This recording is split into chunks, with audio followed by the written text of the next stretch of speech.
I talked about the books I DNF'd in my previous reel. Now let's talk about the books I have read. So it's kind of like a reading wrap up.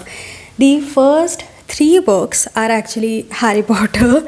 I shouldn't be talking about this book because it's not an accepted book right now, and I won't talk about it, but it just feels so much cultural than the movies. Not only the characters and aesthetic and environment, but like the details. There are so many details, and there's just so much more conflict and complex emotions, especially in the third book, like when Ron and Hermione got into a fight. It was kind of, I think, abrupt in the movie, but in the books you actually get context, you get history, you actually read about their journey, that hateful journey where they were not being friends with each other, and it just feels so much more human like, cultural. The second book I read this year is The Details by Aya Janberg.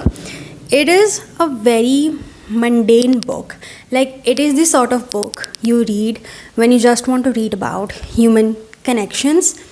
And basically, like, this book was basically like all the markings that other people leave in your life. Like, a compilation of all the other human beings that is settled in you. This book was exactly that. It was one main character who was going through her past, and the characters and the people who had left a mark on her.